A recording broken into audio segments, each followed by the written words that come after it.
so before we get started today, I think, okay, I have like an announcement. I'm not going to do these videos the way I've been doing them anymore, this way. I hope that's okay with everybody. It's kind of driving me crazy, and I think it's really boring. I'm gonna do the last one like the way we've been doing it right now. I have tons of video footage that I shot already, and I'm just gonna ignore that it's even there. And I'm gonna start filming things that I'm making, and I'm gonna go over what I would normally have covered on the board here, and like short demos and all that while I'm making this stuff. What I'm actually gonna be making is a surprise. So, the lab, I had mentioned before, your lab project is a hammer. I might do that, and I might not. I don't think that we need to do that because everything that's in the hammer is I'm gonna be doing, all right? So, in case I wasn't very clear, this is the last video like the way we've been doing it. I'm not gonna do it anymore. I don't like it. So I'm just gonna make stuff, and I'm gonna talk about some stuff on the board that I'm making, you know, so you can see what's going on, and then we'll just we're gonna make it. No, what I'm not gonna do is treat this like a YouTube channel or a right. I don't want to be a YouTuber. I don't want to do it. But I am gonna do it for this class. Okay.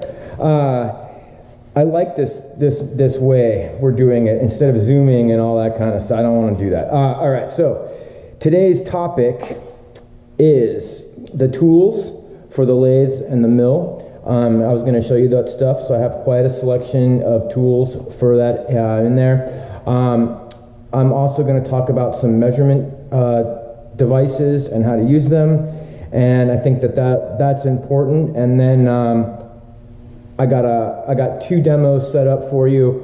I'm gonna do what's called broaching. I'm gonna show you that, and I took the vise off the mill, so we're gonna put the vise back on the mill and make sure it's all squared away. Okay. So here we go. So end mills for the mill come in all shapes. Okay. Here are some I'm holding in my hand. This one, I just brought it up so you know it comes in all shapes. This is for cutting dovetails. Don't even worry about it. I just want to show you that they come in all different shapes. What I'm holding, I've got a few here. Actually, let me replace. So I've got a 2-flute, what they call ball end mill. Here's a 4-flute regular end mill. A regular end mill is the square end. I'm gonna draw it, and it's 4 flutes. Okay, here's a 4-flute that's kind of long. I wouldn't say it's extra long, but it's pretty long, and it has a radius corner. Okay, and then this, what I'm holding, you can't feel it because it's on, you know, the screen, but this is solid carbide. So what's solid carbide is a really hard, tough material. And but before I get into that, I'm going to draw this real quick. So end mills, they're available at all different shapes and sizes. You can have them ground specific for whatever you want, any kind of shape that you want. But the 3 most popular end mills that you're going to find in the shop is just a square, and this is just an end mill. End mill, and then you're going to have a spherical or ball end mill. This is a ball end, and then the other one is a radiused corner. Okay, so the corners have been radiused. The slang radiused corner. To write this is what I mean. Okay, and The slang for this, I believe, I don't use it, is called a bull nose. Okay, that's the slang term. I use radius corner. The radiuses can be ground or purchased in any radius that you'd like. When you look at an end mill, you got to pay close attention to the,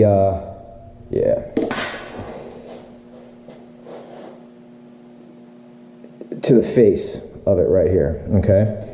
Because end mills, unlike drill bits, end mills cut on the side too. So the sides are really, really sharp. And then they also can plunge, okay? But you have to make sure that there's a cutting surface all the way to the center. So if you don't know what I mean, let me show you what I mean. This stuff's important, and that's why I'm going over it on the board, okay? So if you look at the end mill right here, I'll do a 4 flute because it's easier to draw than a 3 flute. So you would actually see four cutting surfaces there. Okay. Now often, and I mean often, you'll find an end mill and it will have partial cutting surfaces there, okay? And so it's not going to cut in this area, which means if you tried to plunge with an end mill in the vertical mill, you're just going to start rubbing, okay? So it won't plunge. Now, okay. So I had mentioned different flutes for there's 2 flute, there's 3 flute, there's 4 flute, there's 6 flute, okay? I want to just talk real quick. 2 flute. This 2 flute is your all-purpose. So it'll cut anything, all-purpose. It'll cut steel, aluminum, it'll cut titanium, okay? It'll cut anything, as long as you know your feeds and your speeds, especially with titanium. The 3 flute is typically designed for aluminum, okay? For aluminum only. You can cut steel with it, things like that, but it's typically designed for aluminum. And the 4 flute, all right, is really designed for steels. Now there are lots of exceptions, just like everything that I've been talking about, right? There's exceptions to everything.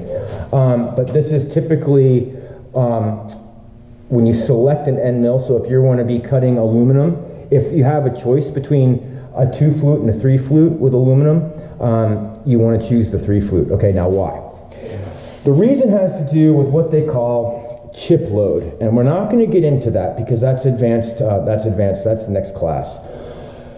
The formula that I'm going to give you is like the 3rd derivative of a giant formula out of the machinery handbook, okay? And what's built into that original formula is chip load. Notice on the 4 flute, I just erased it, but I did not write aluminum. The reason is, and this is a good example of why, what chip load is about, and why you can, but you don't want to use a 4 flute end mill with aluminum, okay? Because think about it real quick. So if we have 4 flutes, if I rotate this one time, and I'm moving along at my feed rate, right? And I move this along one rotation, how many times is it going to cut the material? 4. Whereas a 2 flute, as I move this along, right, and it's rotating, how many times is it going to cut the material per revolution? Twice, all right? So the 4 flute generates a lot more heat. And heat with aluminum, what happens is the chips actually about an inch of the way through your cut, they start to weld and they actually weld into the flutes, all right? And that's because of heat, okay? And so you don't really want to use a 4 flute end mill for aluminum, all right? Yes, it will work, but you don't want to do that. A couple more really popular end mills that I have here. This end mill, if you can see that, this is for cutting a radius. So in case you don't know what a radius is It's not a fillet. Well, I guess it kind of is, but if you wanted to round off your corner like this perfectly, like with machine it, not sand it or file it, okay, you can use a, what's in my hand? You can use a radiusing corner end mill. All right. Another very popular end mill is this. This is a key cutter, okay? This is for making a keyway, and at the very end of this lecture, I'm going to talk about keyways because I think it's important because it's like the fundamental drive mechanism. All right, no, not gears. We're going to move on. Okay, anyway, so that's those are some cutters and some rules essentially for cutters. So, all right. Here's what we need to know, okay? And I'm cutting right to the chase here, you guys. Like, I'm cutting right to it. So, like, on a day-to-day basis in the machine shop with me, like in the shop, this is what I am concerned with, and this is what I do. All right, here you go. I mean, this is it. I'm not playing around anymore. The enemies are heat and vibration. This is what we avoid at all costs, okay? Heat, obvious, is gonna definitely reduce your tool life, gonna make your part come out cruddy, and vibration is bad on the machines, it's bad on the part. I mean, this, you guys, right here is everything, no matter what it is. Wood, plastic, metal, any machine, any hand power tool, any hand tool, this is what we avoid, okay? And this is what we avoid. And we have to think, right? So if the part's vibrating in the vise, or the vise is vibrating on the mill, and it's fastened down, you got a problem, okay? That means that typically your feeds or your speeds are wrong, okay? How do you determine the actual speed, the RPM of a drill bit or an end mill or the lathe? Here you go, okay? RPM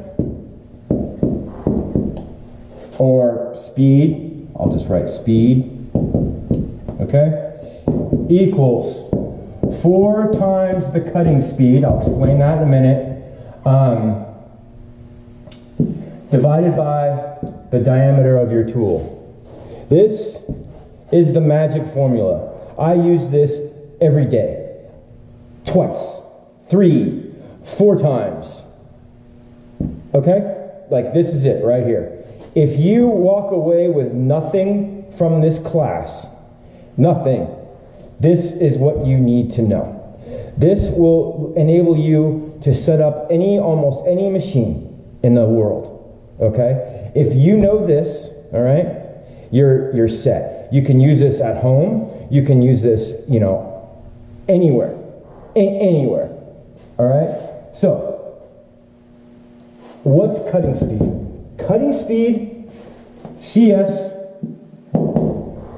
stands for cutting speed. Okay, I'm not going to get into all the crazy details, okay, but what it is kind of like a constant for a certain material. So, aluminum has a cutting speed of 200. Steel, okay, has a cutting speed of 100. Stainless steel, depending on what alloy of stainless steel, I'm going to just say it's anywhere from like 40 to 75, okay? Anywhere in there, okay? So you need to know the cutting speed to plug it into the formula. Let me give you an example. All right, you ready? Let's do, here we go. RPM. 4. Oop. We're cutting aluminum. All right? And we have a half inch, I meant to use glue. We have a half inch end mill. Okay? Half inch end mill. So RPM is going to equal 4 times 100 divided by 0.5. Okay? So, what's that? I'll just write it off to the side. 400 divided by 0.5 is, I'm sorry, I'm talking. I was like, that's not right. Cutting speed for aluminum is 200. Oops. And this is 800, right? 4 times 800. So this is going to equal 1600 what? RPM. Okay? That's what you set the mill to. That's what you set the spindle to. Let's do another one. Get this real quick here.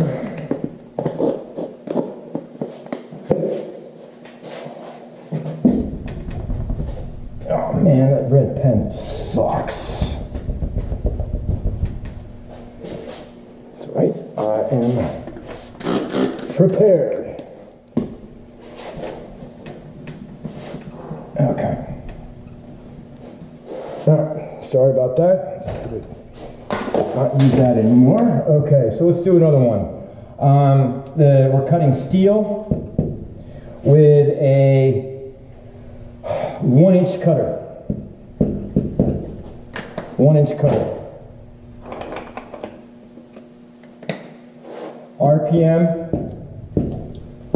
equals 4 times 100 divided by 1.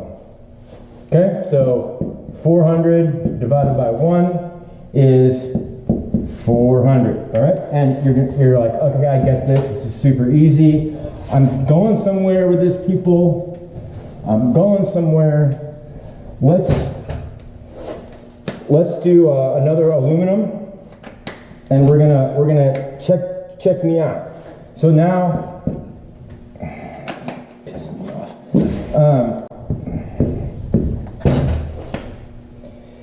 So we got aluminum, and we're going to have a 1/4-inch cutter, okay? A small cutter. So we've got RPM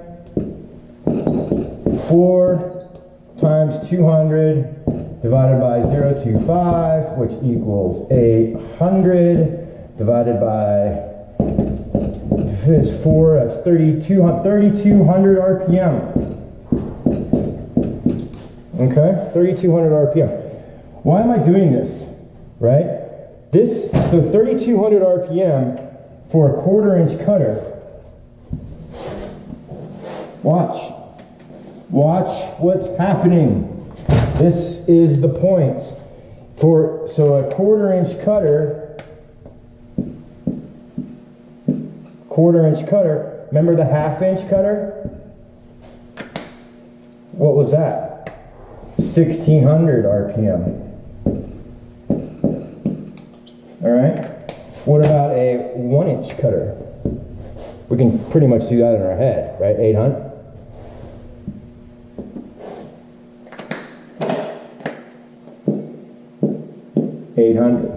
Okay, so on the first day, I told you we're going to talk slow, remember? So the spindle speed's slow, but the bigger the drill bit, the slower you go. I just proved it, okay? The smaller the drill bit, the faster you go, okay? Let's make this other table in steel. So this is going to be 400. It's going to be half of everything. 800 and 1,600, I think. I better check that. So let's just do that one. So it's 400 divided by yes. So that's right. So we have a table here. This column is steel and this column is aluminum. Remember, the harder the material, the slower you go. Okay. There's the formula. I wrote it a few times, memorize it. It's like if you are in EE or something and you don't know Ohm's law. Well, if you're in technology and you don't know the magic formula, not good, okay? Not good at all. The enemy of the shop is heat and vibration, all right? And throughout when I'm making stuff from now on, you're gonna see me go up. You know what? It's vibrating a little. That's a little off. I better slow this down or feed things up. Okay. What do you do? That's where I'm going. What do you do when you're like, I have the mill set up. Blake told me, I used the formula. Blake told me, he told me to go slow. And the mill's vibrating. So you turn the handle, it's all and it's and you know something's not right. What do you do? Here's what you do. Okay? First thing you do is you slow down the feed. Okay, that's the number one thing. Okay, number one thing. First thing you do is you slow down the feed. The second thing that you do is you slow down the speed. Okay. The third thing. I'm pausing. I'm trying to get you there. What do you think could be the machine's vibrating? You slow down the feed rate. You slow down the speed. What could be happening? Okay, you have a dull cutter. Okay, right. In order. So you did everything you're supposed to do. You know you did it right. And the machine's still vibrating. What do? You slow down the feed rate. That doesn't work. You slow down the speed. That doesn't work. Most likely you have a dull cutter. Okay? Which now, I'm going to just throw this out there really quick in advanced machine shop. All right? The machines are very, I had mentioned on the vertical mill demonstration, I really like this machine because it's stout, okay? Well, that's part of vibration. So if you're trying to take too big of a cut, or you have a big part and you're trying to, right? You're trying to machine like a big part, the bigger and the heavier and the stouter the machine, the bigger the bigger tool can accommodate, the heavier cuts you can do. Not necessarily faster, because it doesn't really work like that. It's all about feeds and speeds, and they've already been determined, all right, through formulas in the early part of the 1900s. So there you go. Okay, so the stoutness is actually number 4 on the list, but I'm not going to write that because that's kind of, we can. That's a really long conversation. All right. Okay. So moving on. You guys, what I just told you is really the name of the game. I mean, that heat, vibration, that formula, what to do when there's problems. Machining is all about solving problems. Machining is all about setup. Okay, that's what it's all about. Honestly, in normal class, you really get to see this better. You'll see this a little bit more now, but I spend more time setting up, adjusting the machine than I do actually cutting the material. So it really is all about problem solving, setup, patience, and that's what I mean. That machining is not necessarily for everybody, and it's just not. You can still have a good time, and like a great time, especially when here at school. Hopefully we come back and you guys will be able to get your hands on the machines. But it really is not. And if you're not patient, you're not interested in solving these types of problems, then it's not that you can't do it. That's not what I'm saying. Or you don't like to get your hands dirty. It's just not for everybody, okay? Anyway, there's there I went off of my thing for the day. Okay, so let's talk about lathe tooling. Here is right? You guys, I just brought big ones so you could see everything. So this is your, we already saw this. This is your high-speed steel cutter that I ground, and it's held in the tool holder. If you notice on the other side of this tool holder is this long, oops, this way. Long, it's a 1/8 inch in width, in thickness. It's called a parting tool or a grooving tool. Okay, so real quick. Remember, so these tools, let me do it this way. These tools come in a variety of different shapes and sizes. Here's a carbide indexable carbide parting tool. So it goes in like this. What's parting mean? Parting means when you're on like the lathe and here's your chuck and your materials coming out, you can take that grooving tool,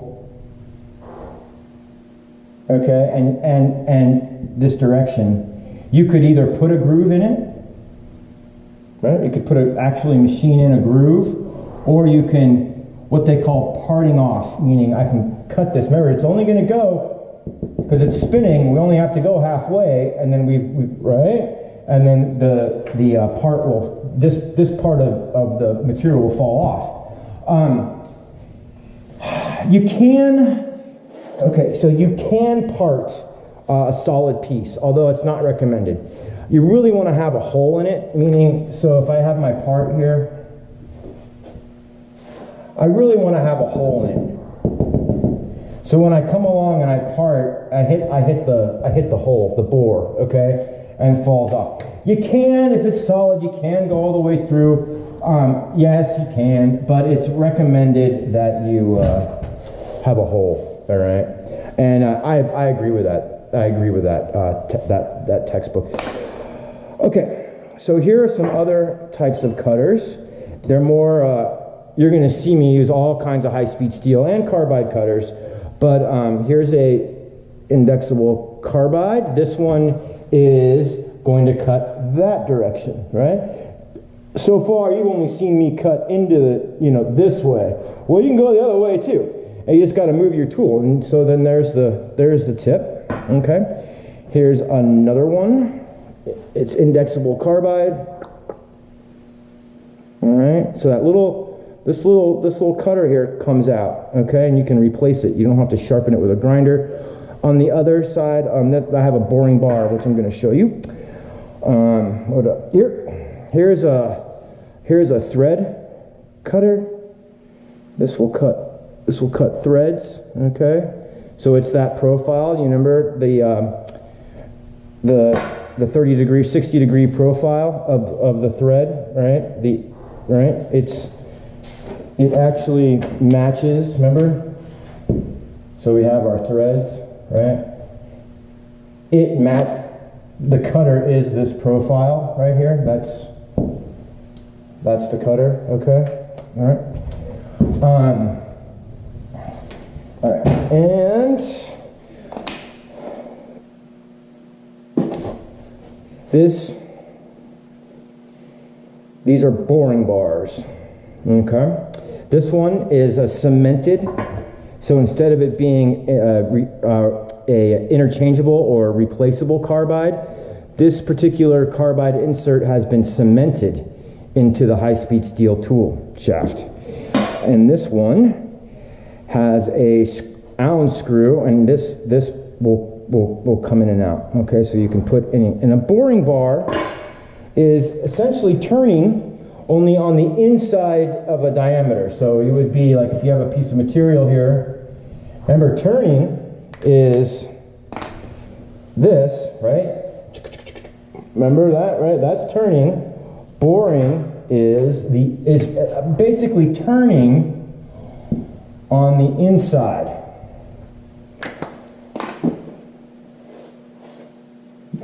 Okay, so it will you can turn on the inside, and that's called boring. Lathe tooling, it's endless. You can buy all different types of shapes, profiles, different angles, and then of course you can grind anything that you want and make anything that you want. Because I work so much with aluminum and steel, I typically go that route as opposed to buying. And if I were doing a lot of titanium and things like that, then I would invest in the carbide inserts much more than I do. Carbide inserts are definitely the industry standard at this point, not the ground high-speed steel, hand ground high-speed steel blanks, because it's just time consuming, and it's very time consuming to do that. And you know,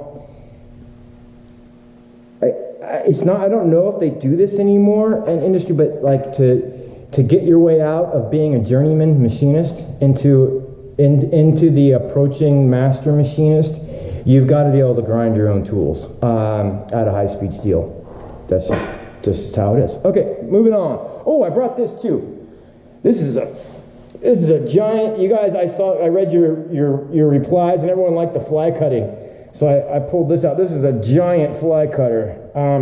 That's a 6-inch holder. And then it has a tool in there, so it's sticking out, you know, a little more than an inch. So this will, right? This will cut 7 inches.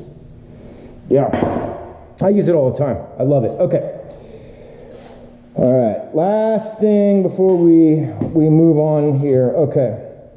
We need to talk about measuring. Okay. These are what they call dial calipers. So they're calipers with a dial, okay? On the face of the dial, this is what you see. 0, you see 10, 20, 30, 40, 50, 60. Divide this up, right? Okay, so we've got here, we've got 10 thousandths, right? 20 thousandths, all the way around. And then in between there are 1, 2, 3, 4, 5 little ticks. Each tick is 1,000th, okay? So for example, 1, 2, 3, 4, 5, 1, 2, 3, 4. If the needle was here, okay, at 4, that would read 24 thousandths. Along the beam here, okay, right on here, I know you can't see it very well, that's why I'm writing it, okay. You're going to see, over the course of 1 inch, you're going to see it divided up into 10, all right? So over the course of 1 inch, so there's 1, this is 0, say, okay? It's going to say 1, 2, 3, 4, etc., 5. That's the 10th place, all right? So if this right here, if this datum right here was past 1, but not 2, even though if you could see the 2, if that datum is right here, and you can still see part of the 2, okay, it's still 1, all right? It's always before what it reached. So if that was there, then that would read 1, 2, 4. Okay? And then of course along the beam are the inches. These happen to be 6-inch dial calipers. Dial calipers are awesome. Oh, by the way, I don't want to ignore the brand, but they're Mitutoyos. They're really nice.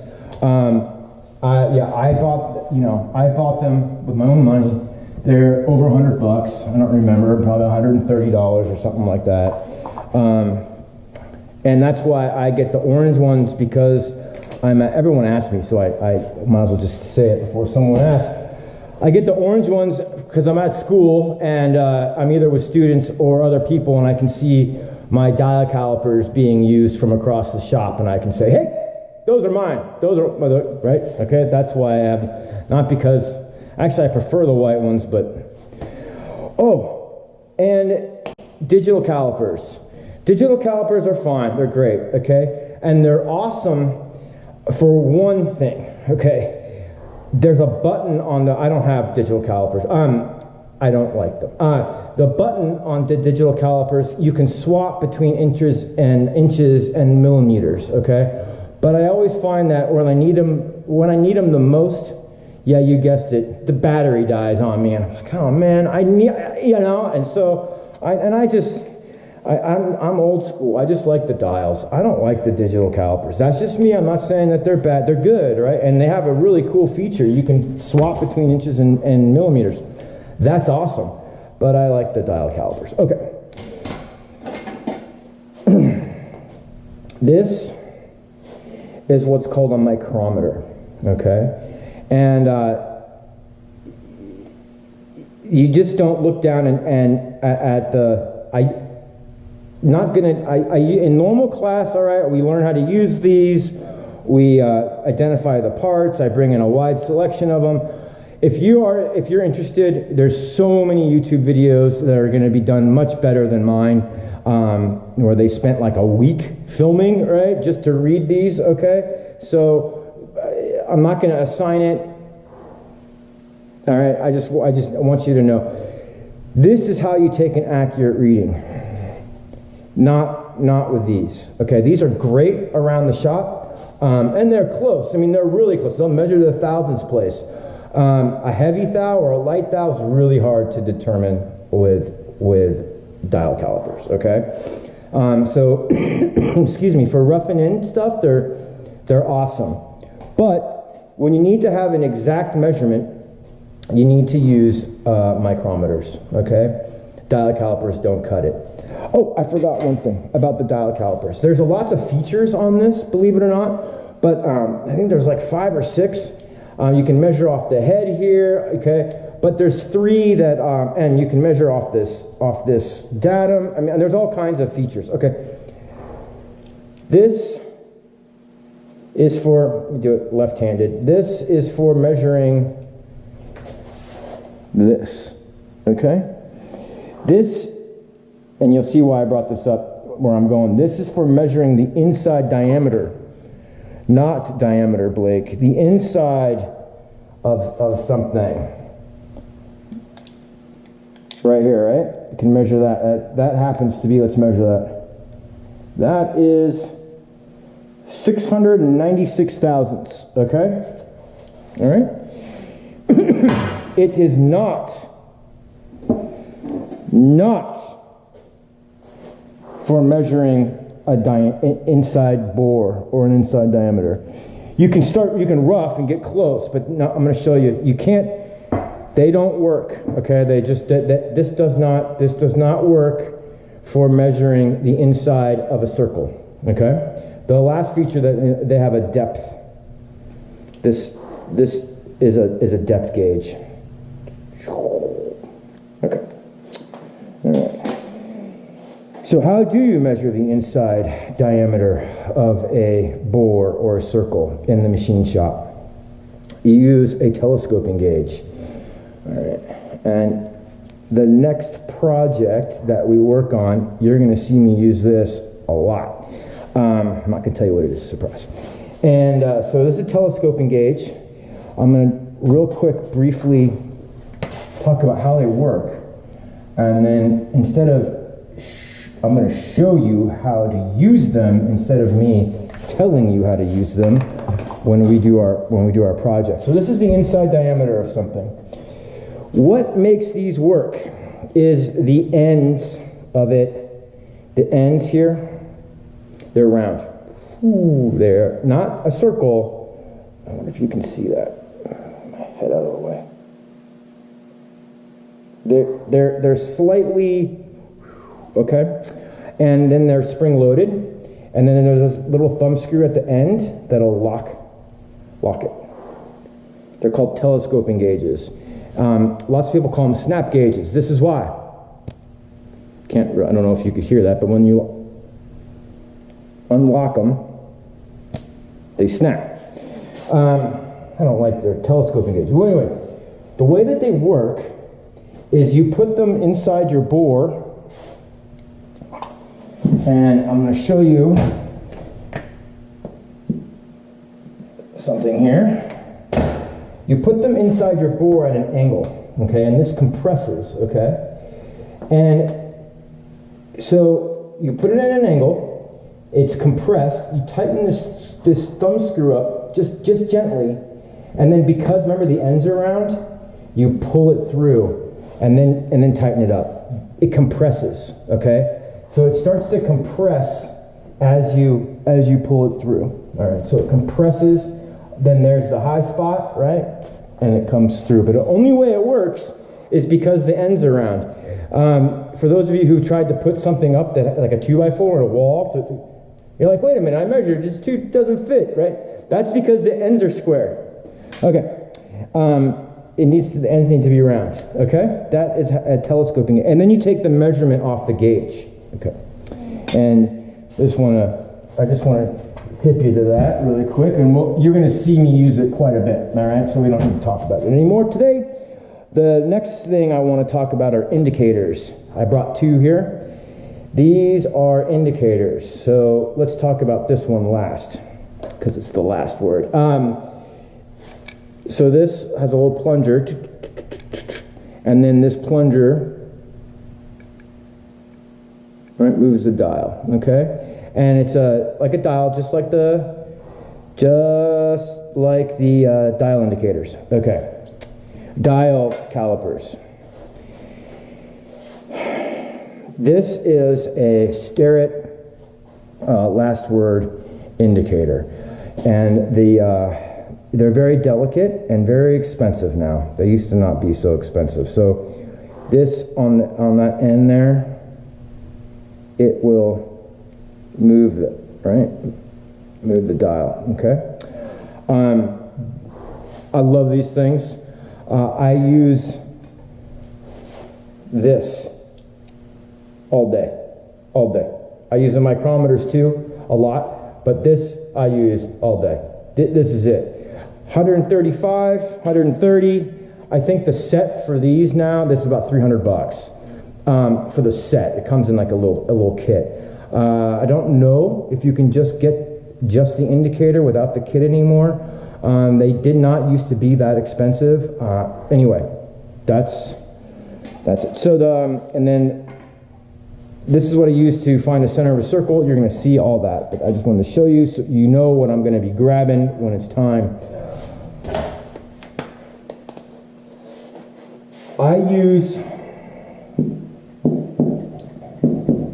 These are the brands that I like. I think there's two T's with Starrett. It's pronounced Starrett. These are US made, and I never can remember how to spell Mitutoyo.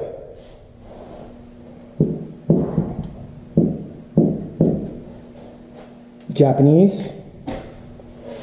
Okay, these are the two brands that I like, just so you know. They're also the most expensive, unfortunately. But they are I'm not promoting anybody, I'm just telling you, if anyone invests and wants to have tools and indicators or measurement devices that will last you a lifetime if you take care of them, those are the two brands, okay? You can't drop this stuff, you guys, by the way. You can't drop the dial calipers. You definitely can't drop the indicators. You got to be really careful with this stuff. Okay. Last thing. Milling end mills are round. Okay? And even from faculty to this day, I get parts, and they say, hey, Blake, will you machine me this part? And it's got a square or a rectangle hole in it. Okay? The end mill's round. Okay, see that? It's round. So the corner has to be round. And I say, well, the corner has to be round. Well, my part needs to fit in there. My square or rectangle part it's got to fit in there. Okay, and then we can talk about like why it needs to fit that way, which I'm going to do with a keyway. So it's not impossible. Anything is possible to make out of metal. There's nothing that you can't make out of metal. There are ways to do it, but I can't do it here at the school, okay? So if I need to fit a rectangle, just so you guys know, the way that I have to do it here at school pretty much, without taking eons to file it in, of course we can file it in, right? Is I drill a hole here for the corner. I draw that out. All right. That's how I get the corners to go in. Okay. So that's a technique you can use. All right. So along the lines of square holes, I want to talk about keyways and key shafts. Okay. So a keyway is probably the simplest form of power transmission, all right? And what it is, if you look at a shaft, like the end of a motor, right? So if we look straight at the end of a motor, we've got a shaft that sticks out of the motor, and there's a slot in there, okay? That's what this tool's for. This tool is for cutting that shaft of a motor, okay? Now, all right, let me see here. You can use an end mill too, okay? But let's look at this shaft really quick. I really want to talk about this, you guys, because I think that there's lots of misconceptions about this, and actually this stuff's really important. So you can use an end mill too, right? What's going to happen though is you're going to end up with this, okay? That's the inside. And that's fine, all right? But you're going to have a sharp corner right here. And what that can do is weaken the shaft. So if you use a keyway cutter,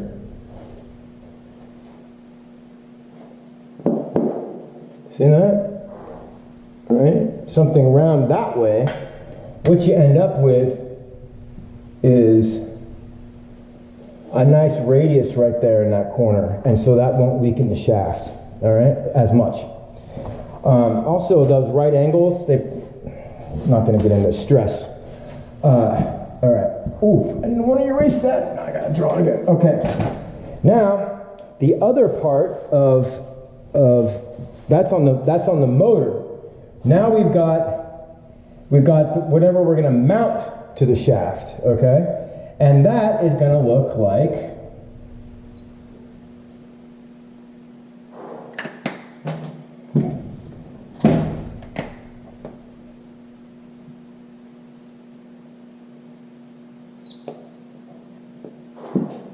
this.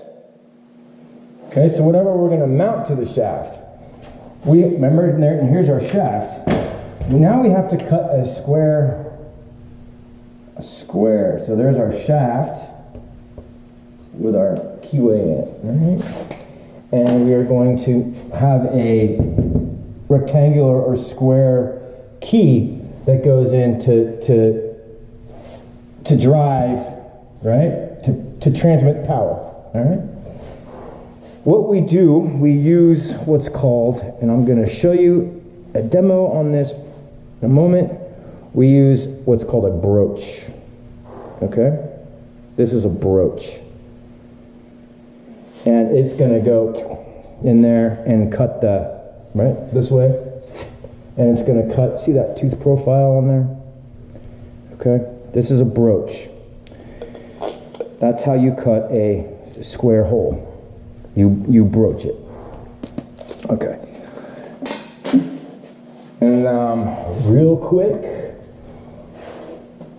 I want to talk real quick about keyways, because I think that at least one of you is going to end up having to make one at your time here at Cal State OA. All right. So I'm going to redraw this. I know, sorry guys, just bear with me.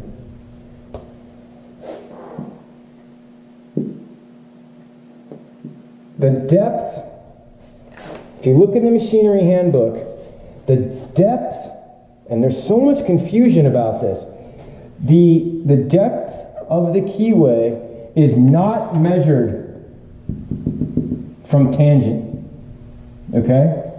It's not measured from tangent. No, it's not measured from tangent.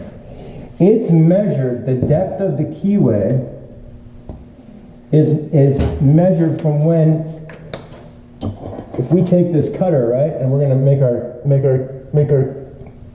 make our key with this cutter, when it's flat here, that's when we start the measurement. So if the key itself is, say, is a 1/4 inch, the key, that would mean if I use a 1/4 inch cutter then, right, that when this is a 1/4 inch, I know, then that's the depth of the keyway. However, like I said, there's lots of confusion and arguing about it. Anyway, the depth of the keyway isn't what's important. That's not what's doing the driving, okay, of the power transmission. I'm going to explain something and I'm going to give you a little trick.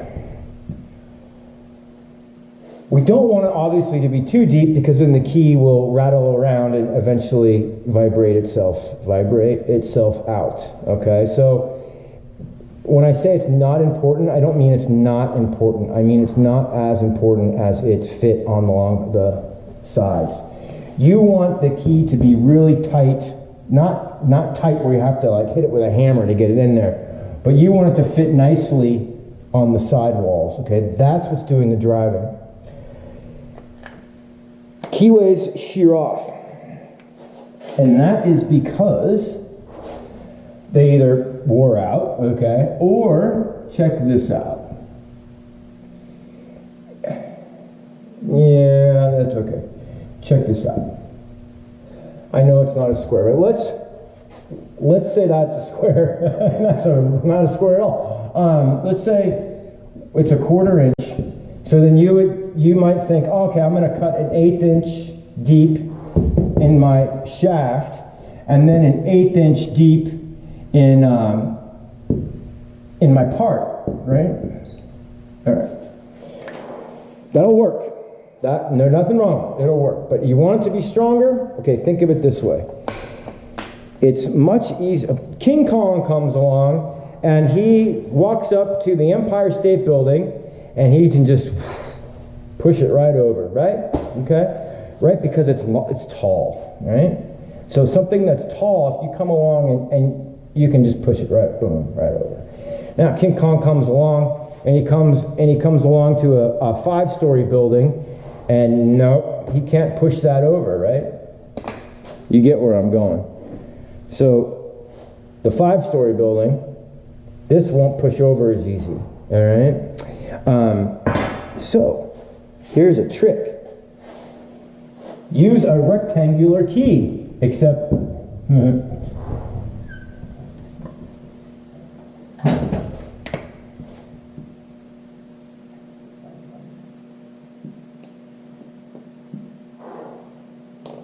like that. Okay? So you still got your 1/4 inch. Okay? But maybe make this a total of 3/16. Now you got that principle working for you. All right? So I know that that's helped some people in the past, so I just wanted to give you guys that. All right, and now what we're gonna do is I'm gonna show you real quick, because it's super easy, how to broach. So let's go broach.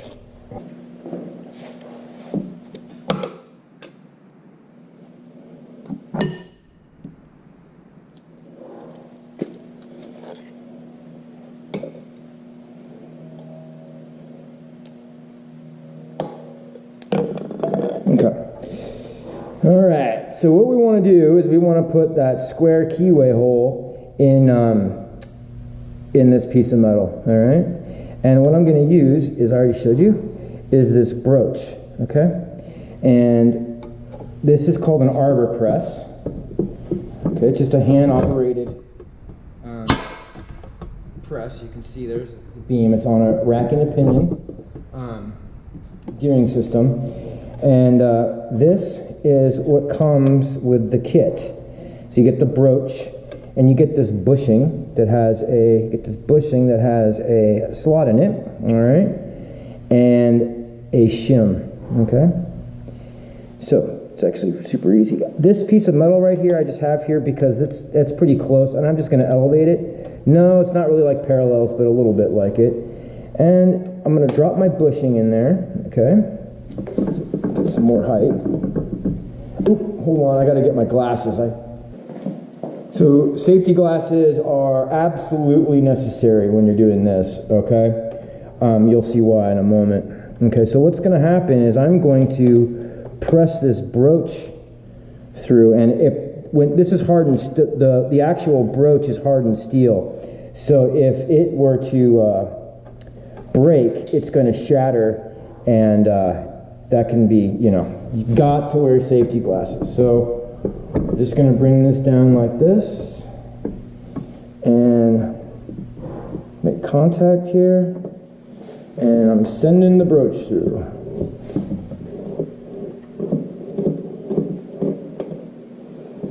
I got my hand underneath it because I want to catch it as it comes through. Okay. And I want you to see that I'm trying to be real careful. I want you to see the chips. Hope they don't fall off. There are the chips. Okay. All right. And you don't want to drop it because it could break. And I'll show you my progress so far. So you can see I'm starting to get that. Okay. What I'm going to do now is I'm going to use this shim here. And I'm going to drop it into the bushing and line this up just by eye, because it'll find itself again. Make sure I'm going the right way. Yeah. Okay. So there's my arrangement now. I got that shim in there, and I'll put this back in my here, and we'll go through one more time.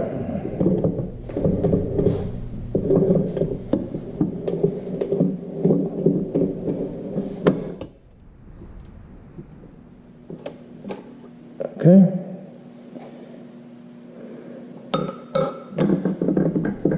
Now let's see what we got.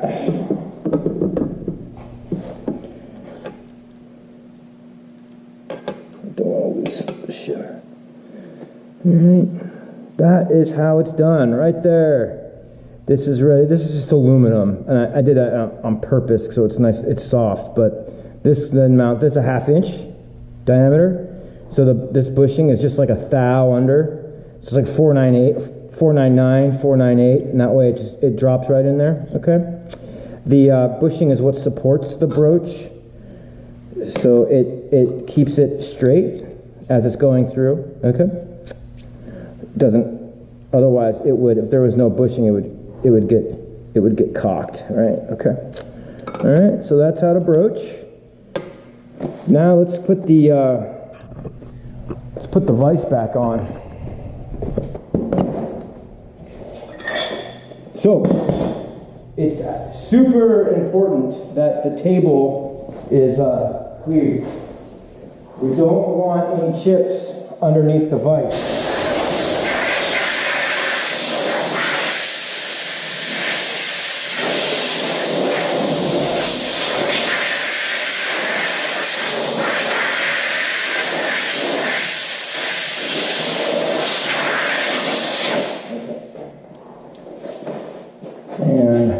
that's not clean. That's just the beginning. I'm gonna take a rag and I'm gonna really make sure that there are no chips, all right? I don't even want them close. One little chip. Oh, that's all it takes.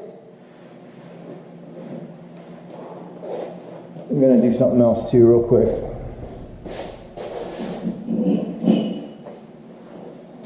So I've got this stone here, and I'm just gonna, all I'm trying to see if I'm not trying to flatten, I'm using the very fine side. I'm not trying to flatten the mill or anything like that. What I'm doing is if there's any aluminum chips that have been embedded in there, that pulls them out. Okay. And then clean that.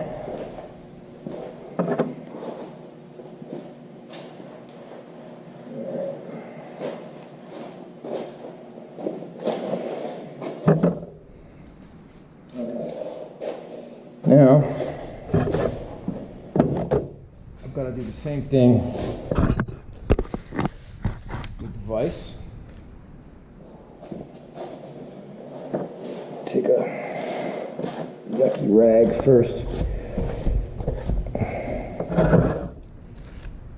Get these chips out of here.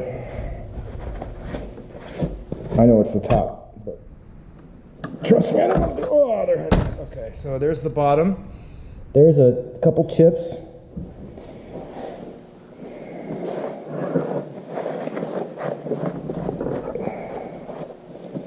It's super important that we get there's no chips. All right.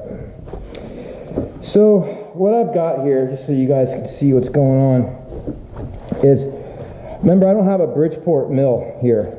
So I don't have the standard.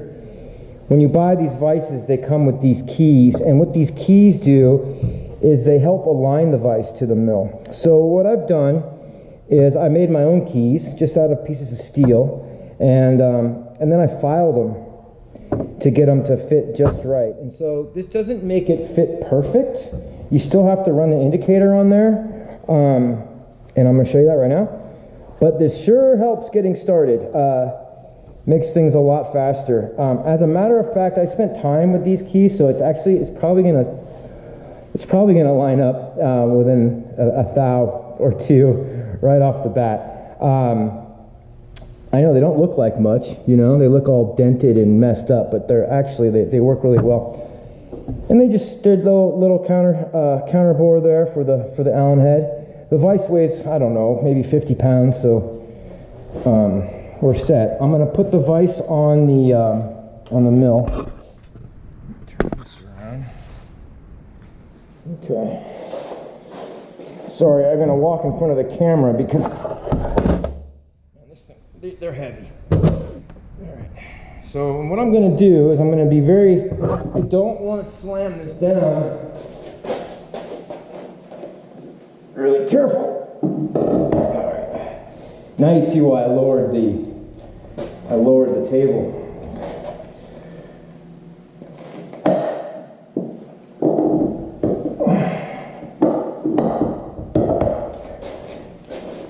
I'm gonna kind of sort of eyeball it.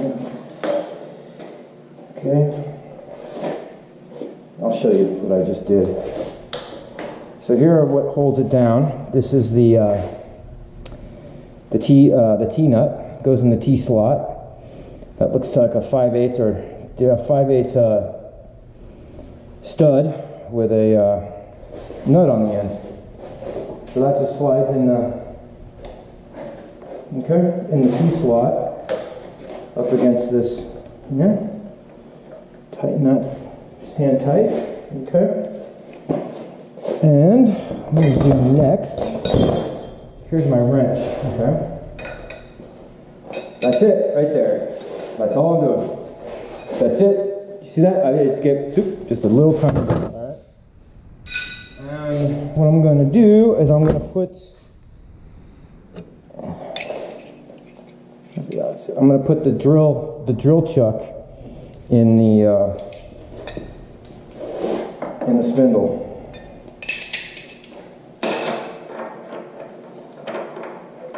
The real accurate way is to put the indicator in the collet. And that's like the, you know, when you CNC machine, that's the way to do it. Not with a drill chuck. This is not the most accurate way. Okay, just so you know. But it gets me by just fine. All right.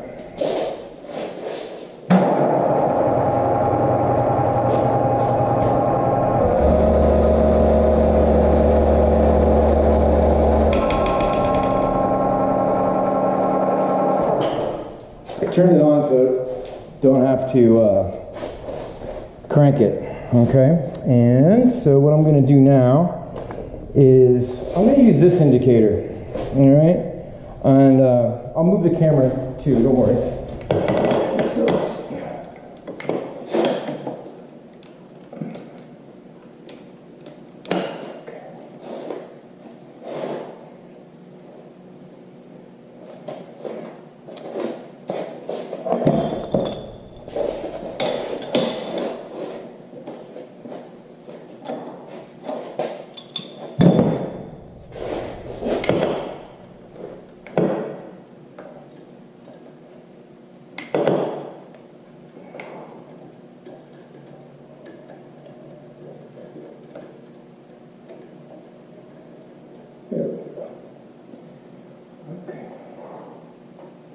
Okay. And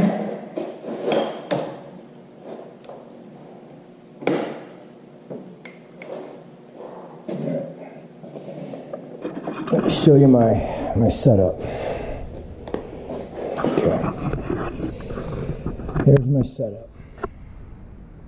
Okay. So, first question you should have right now is, Blake, why are you using the back of the vise? Why are you using the back of the vise? Because the back of the vise is the part of the vise that's stationary, okay? All right, this moves, okay?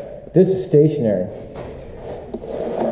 When I'm machining with the vise, the back of the vise is kind of like, I call it, for like intro class, it's where I register from. It's the boss. Everything that's straight comes off the back of the vise, or around. I mean, anything you put in there, it's registered off the back of the vise, not the front. Okay, and the reason for that is that is stationary. Okay, so that's what I'm going to indicate off of. So I'm going to put the camera, and then I'm going to run the indicator along the back of the vise and make sure that it's you know, perpendicular to the spindle. Okay. All right. See that, right? Okay, so, right, I made contact back there. There, I'm off, right? I'm using the Y handle. I don't care what the number is. Often you'll see people like put it on 0, but that doesn't matter. I want to see the needle. I want to see the needle move. Okay, that's what I care about. So let's see. Let's watch. See how we're doing. Wow.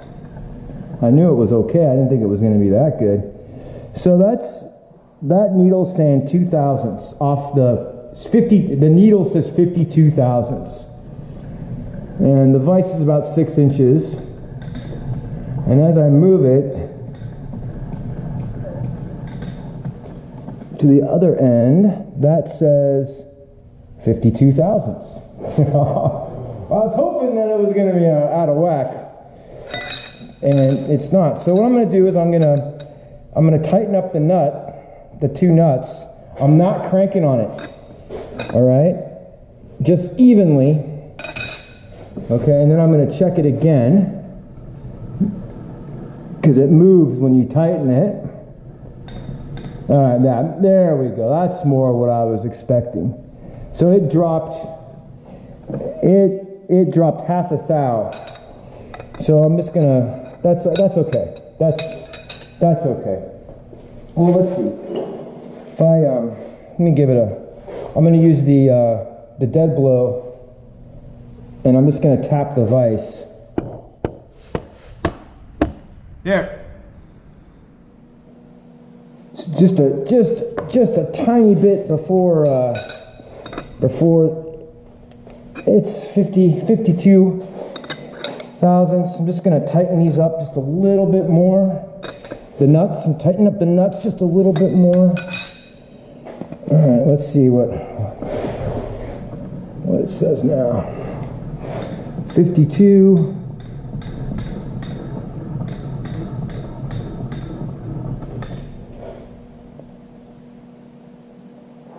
And it's just like barely fell underneath the tick. So we're within, I'm gonna say we're within half a thousandths, over 6 inches, over that distance. I think that's pretty good. I think I'll take it. Check it. I just tightened it up for the last time, just a little bit. It's still not too tight, and after I tightened it, I'm 51 and a half. 51 and a half. We'll come back over here. 51 and a half. Let's see what this says. Back over here. 51 3/4. Good. We're done. All right. So the next thing is, and it's super important because the indicators are expensive, is you need the very next thing that you do. Don't go to the bathroom. Don't talk to anybody right away. The very next thing that you do, lower the table and take out the indicator. Now, once the indicator is in a safe spot, you're good to go. Okay. The last thing I want to tell you about the mill, is at the end of the day, it's really important to put all the weight of the mill onto the center of the machine. So, for example, you don't want to leave the day with the vise out here like this, okay? Aside from beating on it and cutting too hard, this is probably the worst thing that you could possibly do to a mill, okay? Especially if it's sat there for, say, a month, right? I went up to the makerspace when we went on the pandemic, right? And I made sure that they were all centered, because I knew they were going to be sitting there for a long time. Okay. So before I go, my vise is centered. I like to remove my tools from put them on my bench. You'll notice that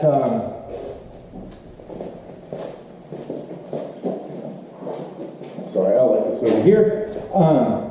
You'll notice that throughout the semester that things might get dirty from cutting. Not like that I left a mess. That things get dirty throughout, right? But you'll see that this area right around in here is super clean. Okay, and that's because I don't want chips in. I don't want chips in the vise. Okay, there'll be mounds of chips, and there'll be tooling, and there'll be hammers, but this area in here is typically very clean. Okay. See ya.